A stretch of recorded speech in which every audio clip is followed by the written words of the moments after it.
Joining me now at the NASDAQ market site in Times Square is Israel's former Prime Minister Ehud Barak. Prime Minister, it's great to have you here. Welcome. Thank you for having me. You have a new book out. It's called My Country, My Life, Fighting for Israel, Searching for Peace. We'll talk about that in a moment. But first, what was your reaction to President Trump's decision to withdraw from the Iran deal? You know, I thought it's a bad deal, but once President Obama signed it, it became part of reality. I saw that it's better to treat the Iranian violation, namely, it's not violation of the agreement, but the issues that remained on the table, namely developing missiles, spreading terror, insurgencies all around the Middle East, as an independent part. But once the president decided to pull out, that's part of reality. It doesn't cancel the deal, unfortunately. The Europeans, China, Russia are still there. Probably it will constrain a little bit European multinationals because of the American financial clout all over the world. But basically the agreement is still there. But a new reality created. The Iranians seem to take it very seriously. They might behave more cautiously. That's a short-term, at least, positive consequence of the president's decision. The Iranians sincerely suspect that the next step, when the president has Pompeo on one side and Bolton on the other side, might be an American waiting for Iranian slightest mistake or even fake mistake that was blown up and seize the opportunity to hit the Iranians probably in the nuclear plan. So basically they enter into a modus operandi of cautiousness, which is positive. Probably something similar happened to Kim Jong-un. The total unpredictability of this administration creates short-term positive results. Kim Jong-un, when he tries to come closer to the south, part of it is an attempt to reach tranquility for half a year until the midterm, or 2 years and a half, or whatever. His father did it, his grandfather did it. He doesn't intend to dismantle his nuclear arsenal or his ballistic missiles, but he's ready to stop tests, which he doesn't need anymore, and basically warm up relations with the South. These are all parts of the fact that America is still the mightiest power on earth. Any step, whether you like it or not, of an American president changes the reality for many players. So does the U.S. withdrawal from the Iran deal make President Trump's negotiations with North Korea easier or harder? In a way, harder, because the North Koreans might think, what is the value of signing an agreement with American president if the next president can wake up certain morning and cancel it? So it weakens somehow the leverage of America. But the North Koreans became more cautious even before Trump pulled out from the Iranian deal because of his behavior vis-a-vis North Korea. The exchange of rhetoric blows and probably more confidential messages make them really worried that certain action might follow, and that's the last thing that they want. The same applies to the Iranians. The real nightmare of the Ayatollahs is that they will make certain mistakes that will end up with a fully fledged clash with America. Because at the bottom line, Iran will remain there even after a clash with America, but the regime of the Ayatollahs will not remain there. It will be pushed out of power. And that's something that they're clever enough not to wish. So do you see a new deal coming together? And if so, what changes would you want to see to a potentially new deal? Personally, I don't see a new deal. I don't see the Iranians being capable to go through this humiliation of suffer unilateral decision of the United States to pull out and then negotiate a new deal. But probably something will develop outside this deal. So a different set of negotiation or exchange of view about what to do with the missile, what to do with the terror, what to do with the insurgency that Iran runs all over the wider Middle East. Well, and we're already seeing tensions in the region. Of course, Israel struck Iran's military infrastructure in Syria after it said that Iran fired missiles from Syria into the Golan Heights. How do you see those kinds of tensions playing out in the coming weeks? The tension is higher now. I believe and hope that this chapter is now closed, but the next chapter is about to unfold at a higher level of intensity or sensitivity on both sides. Israel is the strongest country around. You know, out of these 20 missiles that were launched at our front line in the Golan Heights, only 4 reached Israel and were all intercepted. And our intelligence and the precision of our Air Force destroyed the major fraction of the Iranian infrastructure all over Syria. So basically we are this superiority right now, technological and otherwise.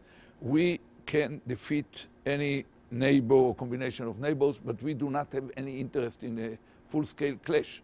You know, Israel from day one developed, advanced, even get strengthened during the intervals between wars.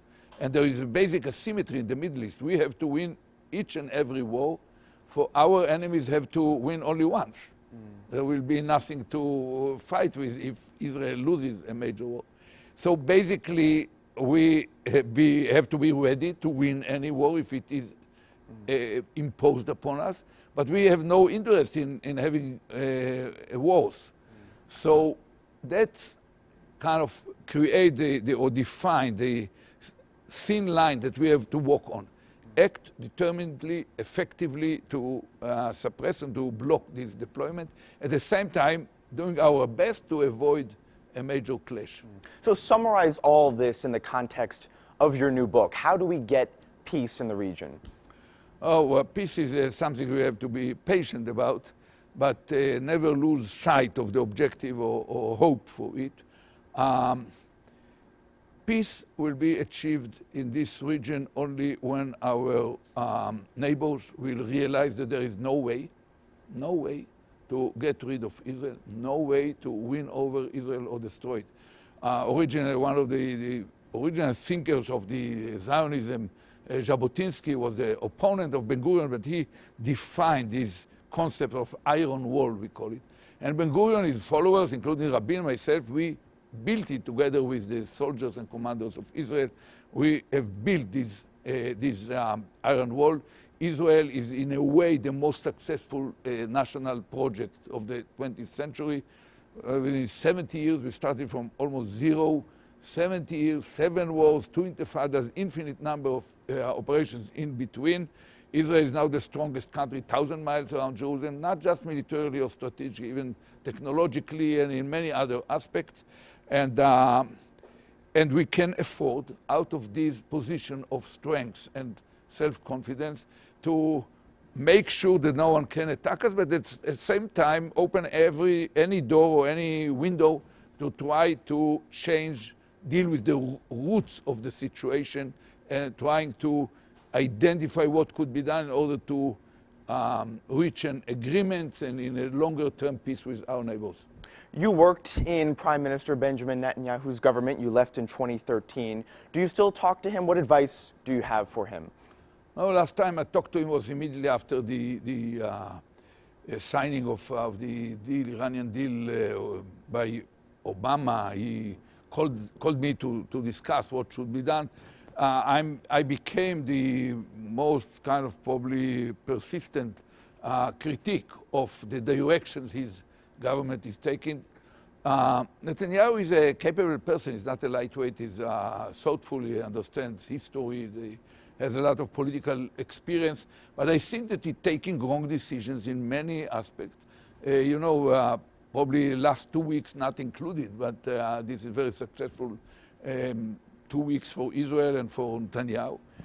But basically, I'm critical of the direction the government takes, both externally, for example, this tendency to miss the opportunity to get a regional agreement with the moderate Sunnite leaders from the Gulf states, Saudi Arabia, Egypt, Jordan, so on, in order to tackle together radical Muslim terror, to corner or put at bay together the Iranian hegemonic and nuclear intention, and even to join hands in huge infrastructure projects which are needed for the whole region. Somehow Netanyahu misses this opportunity because he is not ready to move vis-a-vis the Palestinians.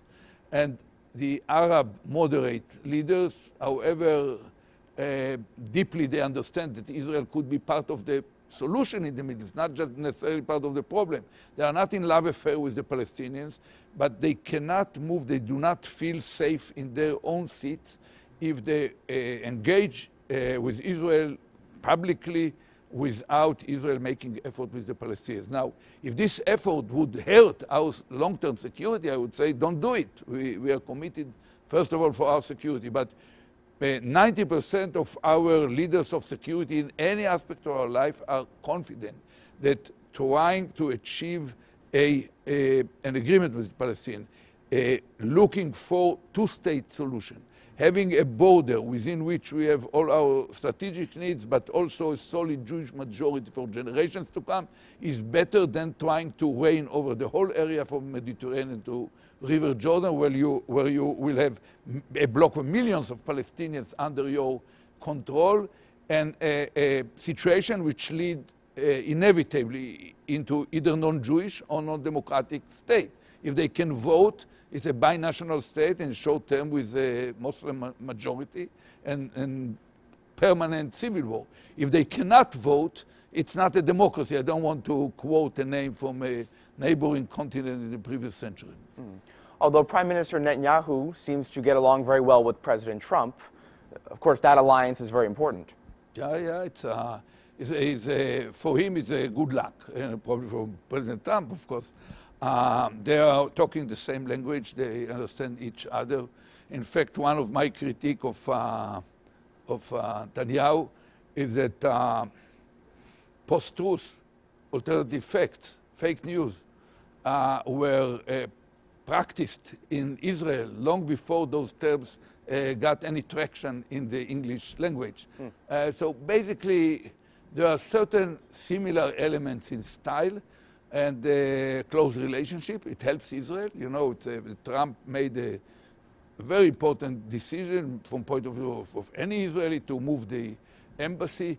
And even this pulling out of the deal, which I thought there are better alternatives, but Netanyahu thought that it should be done, and somehow Trump decided to do it, President Trump. That's, in a way, political success. I think Prime Minister Netanyahu said about the deal, fix it or nix it. So that sums up his thinking. Yeah, I think that you cannot nix it because America cannot unilaterally cancel the agreement. And probably you cannot fix it because at least the Russians, the Chinese for sure will not cooperate. The Europeans will probably not cooperate.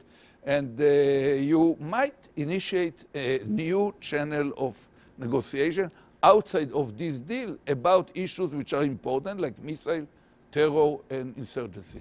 We could go on for hours, but before we go, I want to get your take on a much lighter note about the rise of the tech sector in Israel. What's driving it? Where do you see it going in the coming years?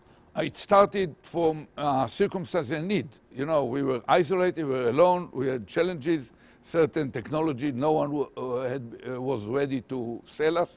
So we developed under the umbrella of the defense establishment islands of excellence in technology, and it erupted into the wider arena, and we have extremely successive, innovative spirit, entrepreneurial spirit, freedom of thought. There is absence of hierarchy in thoughts in Israel. That's a great edge. We carry with us tradition of debating everything. In action, you need unity, but in brainstorming, thinking, the young corporal is as good as the general. The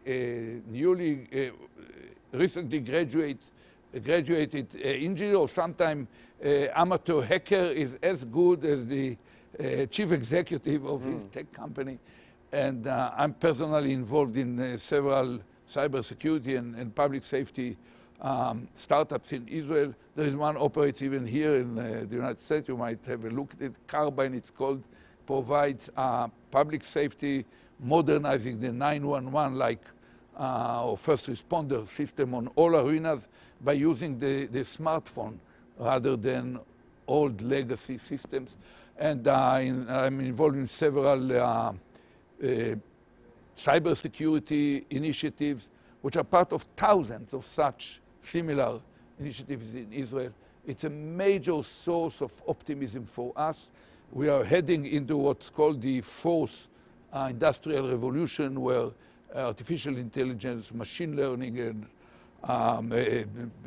kind of all these elements of robotization of all production processes and so on are going to turn around the productivity, which is the real secret for permanent growth in the overall economy. Well, there's a horse race going on right now, not just for Israel, but also the U.S., China, Russia, to lead the artificial intelligence front. Yeah, there is a huge investment.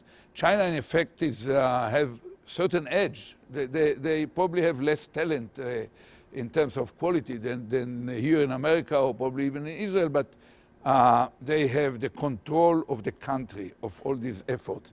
Here you find the leading companies running their own businesses, trying to spread into the whole world, but they do not really cooperate. In China, it's quite kind of worrying element that the state controls. You know, for first decade, they didn't understand what Alibaba or Tencent are doing. And now they understand better, and they invest very heavily in any artificial intelligence, deep learning, machine learning, or other processes that will help them to control the way their people think and act, and coordinate, collaborate between the cutting-edge technologies and the defense and strategic interests of the state. So that's a point to watch and follow. All right, Prime Minister Ehud Barak, fascinating conversation. Thank you so much. Thank you.